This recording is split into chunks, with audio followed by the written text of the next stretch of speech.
ये भाई आशीष तिवारी निर्मल रीवा से हमारे भी स्वागत। शाब्दिक संस्करण संयोजन सुर साहित्य संगीत की स्वरदायिनी मां सरस्वती के श्री चरणों को प्रणाम निवेदित करता हूँ। भगवान गजानन गणपत गणेश के श्री चरणों को प्रणाम निवेदित करता हूँ। आज के सुदृढ़ आयोजन में पधारे आप सभी आए हुए आगंतुक महानुभाव शिष्ट विशिष्ट श्रेष्ठ ज्येष्ठ शुद्ध प्रबुद्ध आप अपनों की गरिमा में उपस्थिति को प्रणाम निवेदित करता हूँ। दरअसल पर मैं इतना प्रणाम इसलिए निवेदित कर लेता हूं कि जब कभी सम्मेलन के बाद यहाँ से हम लोग चले जाएं तो आप लोग आपस में चर्चा कर सकें कि मंच पर दर्जन भर कवि थे पर पढ़ा लिखा केवल आशीष तिवारी निर्मल था। अच्छा देश के सब राष्ट्रीय स्तर के ख्यात प्राप्त कवि मंच पर हैं, अकेले मैं अंतर्राष्ट्रीय स्तर का ख्यात प्राप्त कवि मंच पर हूँ। अच्छा, ये सब गजल लिखते हैं, मैं हजल लिखता हूँ। ये सब मुक्तक लिखते हैं, मैं तुक्तक लिखता हूँ। इनकी रचनाओं में मक्ता होता है, मेरे में केवल बेड और तख्ता होता है। ये सब साहित्य में अपनी अलग छाप छोड़ रहे हैं, केवल मैं हूं जो केवल भाप छोड़ रहा हूं। सूर गए तुलसी गए चले गए कवि बिहारी, सूर गए तुलसी गए चले गए कवि बिहारी, तब कब कुल में पैदा हुआ मैं कवि आशीष तिवारी। अच्छा है, वाह। बहुत अच्छा संचालन कर रहे हैं अमित शुक्ला जी, देश के बड़े मन संचालक हैं। लेकिन आज ठीक उसी तरह से कर रहे हैं जैसे मोदी जी देश का संचालन कर रहे हैं। ना तो वो किसी की सुन रहे हैं, ना ये हम कवियों की सुन रहे हैं। दे तड़ातड़ बुलवाए जा रहे हैं। इनकी जब शादी हो रही थी, मंडप पे बैठे थे, पंडित जी से बोले, पंडित जी सामने से सज धज कर चूनर ओढ़कर मेरी होने वाली घरवाली आएगी, मेरे दाएं बैठेगी कि मेरे बाएं बैठेगी? पंडित जी बोले, बेटा आज चाहे दाएं बैठे चाहे बाएं बैठे, उस शादी के बाद तुम्हारी छाती पर ही बैठेगी। बड़ा संस्कारवान व्यक्ति अमित शुक्ला जी, ये जब पहली रात पर पहुंचे श्रीमती जी के पास, बादब बोले, अगर इजाजत हो तो घूंघट उठाऊं। इनकी पत्नी ने कहा, मैंने गैरों को नहीं मना किया, आप तो अपने हैं। तालियां जोरदार बजनी चाहिए, तालियां एक बार जोरदार बजाइए। नहीं, सही बता रहा हूँ, सही बता रहा हूँ। तेईस में आकर इन्होंने अपनी पत्नी से कहा कि मेरे पास आईडी कार है, कोठी बंगला, बैंक बैलेंस है, तुम्हारे पास क्या है? इनकी पत्नी भी गुस्से में आ गई, बोले मेरे पास तुम्हारे जैसे चार और हैं। तो अब मैं बिलासपुर से रीवा से बिलासपुर के लिए आ रहा था, ट्रेन पर अपर बर्थ मुझे मिली थी। आराम से मैं लेटा हुआ यात्रा कर रहा था। नीचे की सीट पर दो सुदर्शन सी लड़कियां बैठी आपस में बात कर रही थी। तो एक ने दूसरी को कोहनी मार के पूछा, बोले सखी तुझे कैसा पति चाहिए? तो दूसरी का जवाब आया कि मुझे करोड़पति पति चाहिए। बोले अगर करोड़पति नहीं मिला तो? बोली फिर 50-50 लाख के दो चाहिए। बोले अगर 50-50 लाख के दो नहीं मिले तो? बोली 25-25 लाख के चार चाहिए। बोले अगर 25-25 लाख के चार नहीं मिले तो? बोली 10-10 लाख के 10 चाहिए। इतने में उठकर बैठ गया। मैंने कहा मैडम ऐसा है, ये रेट जब 100-150 तक में आ जाएगा तो हमको भी जगा दीजिएगा, जा रहा हूं सोने। यहाँ बिलासपुर रेलवे स्टेशन पर उतरा, एक लड़की ने मुझे गौर से देखा, अपनी माँ से बोली, बोले अम्मा आसाराम जी छूट गए क्या? मैं बिलासपुर रेलवे स्टेशन से बाहर निकला, मुझे 6-7 छक्कों ने पकड़ लिया। बोले हाय हाय कहाँ बिछड़ गए थे, तुम तो अपने हो।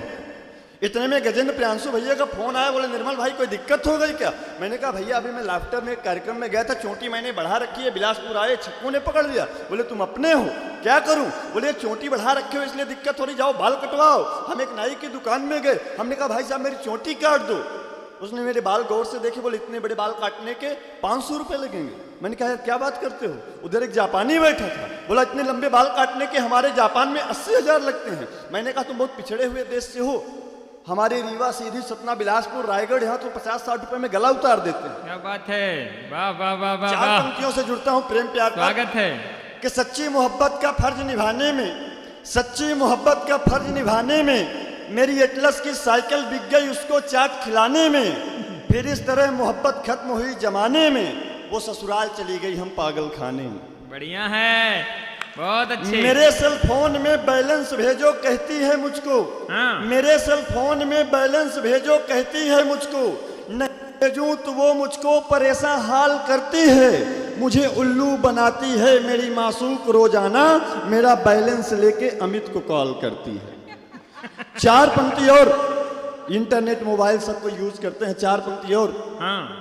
कि बकरे की कसाई से नहीं पड़ती, बकरे की कसाई से नहीं पड़ती, शुगर मरीज की मिठाई से नहीं पड़ती, फेसबुक इंटरनेट पर 5000 मित्र हैं मगर घर में सगे भाई से नहीं पड़ती। अच्छा। घर में सगे भाई अच्छा से है, नहीं। और दिल लगा दिल लगा न कभी दिल लगी हुई, दिल लगा न कभी दिल लगी हुई, दुआ सलाम न कभी पैलगी हुई, और मेरे मरने के लिए मंदिर में जो नारियल तक फोड़ा करते थे, आज मिले तो बोले आपसे मिलकर बड़ी खुशी हुई। आज मिले तो बोले आपसे मिलकर बड़ी खुशी हुई। एक रचना और आपके स्वागत है, स्वागत है, स्वागत है।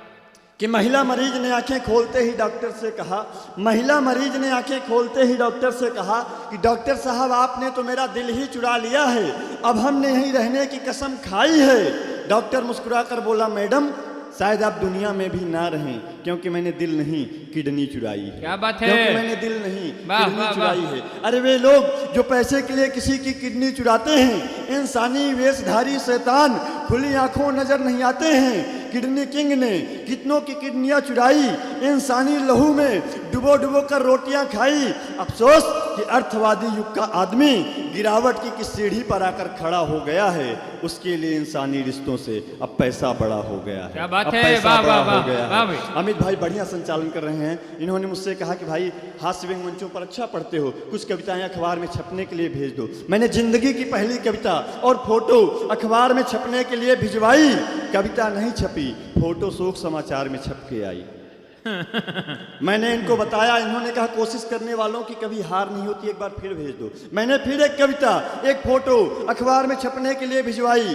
कविता फिर नहीं छपी, फोटो छप के आई और खबर लिखा था 2 किलो गांजे के साथ पकड़ा गया निर्मल भाई।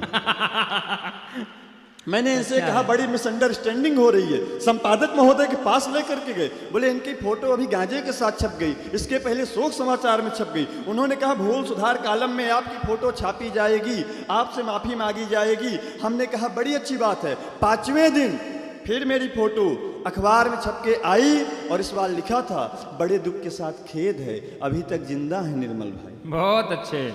तमाम तरह की समस्याएं हो जाती हैं। एक रचना और स्वागत, छंद विशेष निवेदित करता हूं। अमित भाई समय स्वागत है, स्वागत है।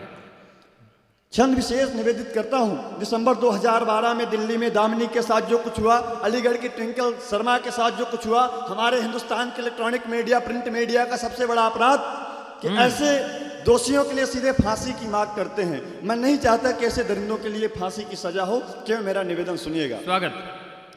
कि फांसी वाले फंदे सिर्फ मानवों को शोभते हैं, दानवों को देकर हराम मत कीजिए। कि फांसी वाले फंदे सिर्फ मानवों को शोभते हैं, दानवों को देकर हराम मत कीजिए। रो पड़ेंगी रूहें, रो पड़ेंगी रूहें, राजगुरु भगत सिंह के सुखदेव शिष्य के वो काम मत कीजिए। कि दामिनी के हत्यारों को मारो जूतियों से आप, ट्विंकल शर्मा के हत्यारों को मारो जूतियों से आप, जब तक ना मारे वो आराम मत कीजिए। अरे जूतियों से ना मारे तो, जूतियों से ना मारे तो मारो पत्थरों से, किंतु फांसी वाला फंदा बदनाम मत कीजिए, फांसी वाला फंदा बदनाम मत कीजिए। बहुत बहुत आभार, बहुत धन्यवाद, शुक्रिया। फांसी वाला फंदा बदनाम मत